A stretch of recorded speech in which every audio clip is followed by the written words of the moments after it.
Hi, this is Josh Olson.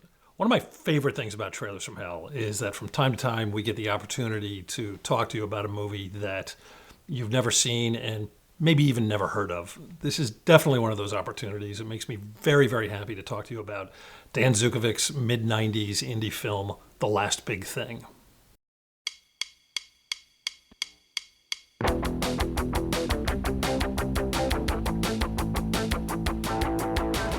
If this is the last city of the millennium, then you are, de facto, the last figure. Exactly. In the mid-90s, the indie explosion was in full bloom. Filmmakers from Allison Anders to Quentin Tarantino seemed to be everywhere with 5 new movies at Sundance every year. In the middle of that explosion, actor, writer, director Dan Zukovic scraped together just enough money to make his own entree and gave us this, The Last Big Thing. I caught it shortly after it was made at like 2 a.m. halfway through on TV one night and was transfixed. Ended up staying up the next night and watching the whole thing over from the beginning just because I had to see it. I had to know this movie actually really did exist and wasn't some kind of strange fever dream.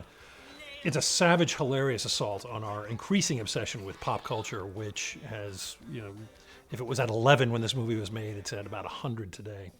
As the main character says many times, the culture is going down on itself. The plot, such as it is about a character who started a magazine called The Next Big Thing, in which he interviews up-and-coming actors and models and musicians and filmmakers, and then just mocks them mercilessly to their faces. There is no actual magazine.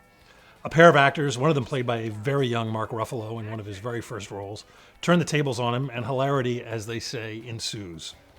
That description doesn't and can't do the film justice, though. It's a very, very funny and angry movie about culture, the millennium, independent film, the death of art, and finally misogyny.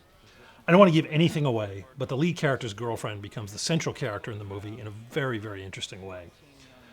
I don't want to oversell The Last Big Thing, but this movie deserved a much wider release and a much wider audience. It did play in theaters briefly, went to a few film festivals, and then ended up being a sort of staple on smaller cable channels for a few months before kind of disappearing. But if it had ever gotten the kind of audience it deserved, it would have been remembered with the same kind of fondness as, say, Repo Man is today. So check this film out and let's rectify that situation.